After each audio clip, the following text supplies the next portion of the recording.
వేములవాడ పట్టణంలో శ్రీ రాజరాజేశ్వరి మున్నూరు కాపు నిత్య అన్నదాన ట్రస్టు సత్రంలో తూర్పువాడ మున్నూరు కాపు సంఘం ఆధ్వర్యంలో ఏర్పాటు చేసిన ఆత్మీయ సమ్మేళనం కార్యక్రమంలో ప్రభుత్వ విప్ వేములవాడ శాసనసభ్యులు ఆది శ్రీనివాస్ పాల్గొన్నారు. ప్రభుత్వ విప్ ఆది శ్రీనివాస్ మున్నూరు కాపు సంఘం సభ్యులు ఘనస్వాగతం పలికి గజమాలతో సత్కరించారు. ఈ సందర్భంగా వారు మాట్లాడుతూ తన గెలుపు కోసం కృషి చేసిన సంఘ సభ్యులకు ప్రత్యేక ధన్యవాదాలు తెలిపారు. మీరు నన్ను ఎమ్మెల్యేగా గెలిపించి ఆశీర్వాదాలు అందిస్తే ప్రభుత్వ పెద్దలు తనకు విప్గా అవకాశం ఇచ్చారన్నారు. రానున్న రోజుల్లో ప్రభుత్వ అండదండలతో ఈ ప్రాంత అభివృద్ధికి కృషి చేస్తానన్నారు.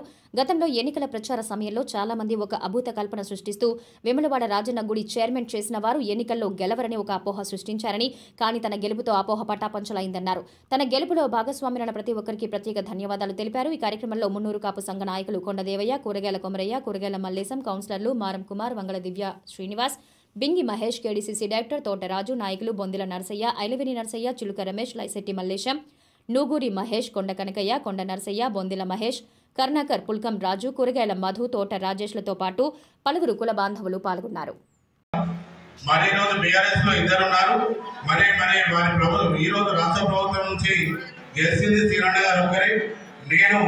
వెంటనే నేను ప్రెస్ మీట్ పెట్టి కూడా ఒక్కరే మినిస్టర్ మరి గత తెలంగాణ వచ్చిన తర్వాత ఇప్పుడు ఆయన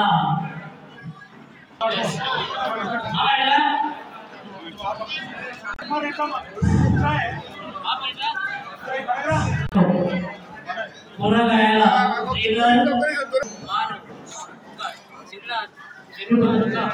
తెచ్చారు.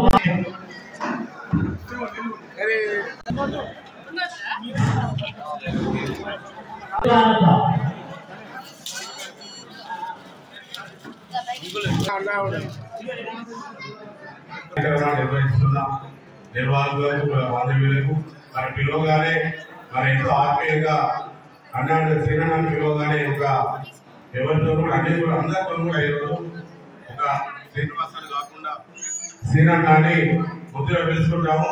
మరి అన్నగారికి మరి ఈరోజు ఈ కార్యక్రమానికి ఆహ్వానిస్తున్న కార్యక్రమానికి విచ్చేసిన మరి వేములవాడ నియోజకవర్గ సాధన సభ్యులు ఆది శ్రీనివాసరావు గారు, మరి ప్రభుత్వ వీపుగా ఈ రోజు మున్నూరు కాపు సత్రంకు మరి మున్నూరు కాపు సంఘంకు వచ్చేసినందుకు ఎంతో గర్వంగా ఉంది. మరి ఎందుకంటే ఈరోజు 1947 నుంచి కూడా మనము ఒక బీసీ బిడ్డను, ఒక మున్నూరు కాపు బుద్ధి బిడ్డ ఈ రోజు వేములవాడ చరిత్రలోనే ఈ రోజు ఒక ఎమ్మెల్యేగా ఈ రోజు మేమందరం కూడా ఎంతో గర్వంగా ఈరోజు మేము సంతోషంగా ఈరోజు రాష్ట్రంలోనే హైదరాబాద్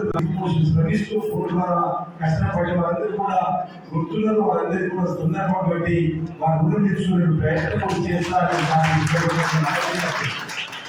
మన వాళ్ళందరూ కూడా నాకు బాగా గుర్తు. వేములవాడలో నేను శాసనసభ్యులు పోటీ చేస్తుంటే పట్టణంలో సాయంత్రం కూడా వచ్చి ప్రచారం చేసేవాడిని. 3 మాసాల ముందు నుంచే గడప గడప కాంగ్రెస్ పార్టీ కార్యక్రమంలో ఇంచుమించు ఈసారి 70% కార్యాలు తిరిగి వాళ్ళ ముందే చైతన్యపరిచే క్రమంలో ముందుకు పోయిన ఈ వేములవాడ పట్టిన కాంగ్రెస్ పార్టీ సాధ్యం మన వాళ్ళు వేదికలు మనతో కూడా ఆ రోజు నాకు ప్రచారం చేసినప్పుడు కూడా ప్రతి గడపలో చెప్పడం జరిగింది. ఈసారి అవకాశం ఇవ్వండి, మీరు విధంగా ఉంటారన్నమాట. దాంతో పాటు నేను ఎన్నికల సమయం వచ్చినప్పుడు మిగతా 120 గ్రామాలను తిరగాలి కాబట్టి ఇక్కడ మీరందరూ కూడా ఎక్కడికక్కడ నిలబడి కలబడి ప్రజలలో ఓట్లు సాధించే కార్యక్రమం చేయబట్టే ఈ 2 సర్కారు సంబంధించిన వాళ్ళు అసలు పిలవకుండానే జేఏసీగా ఏర్పడి ఉదయం పూట టీవీలో మధ్యాహ్నం భోజనం వాళ్ళే ఏర్పాటు చేసుకుంటూ నా గెలుపు కోసం కష్టపడేటువంటి వారందరూ కూడా తర్వాత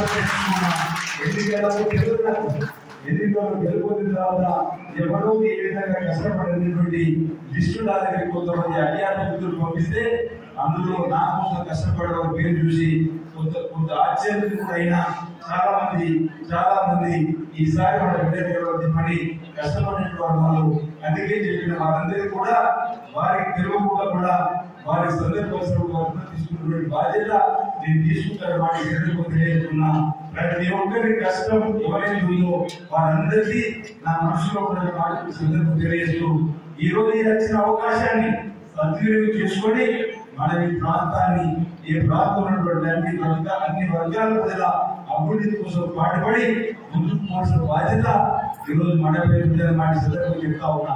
ఆనాడంతా అనేక మంది రాజన్న దేవుళ్ళకు చేతులు ఉన్నటువంటి వాళ్ళు ఈ ఎన్నికల్లో గెలుపొందారని మన వాళ్ళు మనం కొంతమంది వారికి భర్తాస్వరంగా మాట్లాడినటువంటి మాటలు కూడా మనం వినుకున్నాం.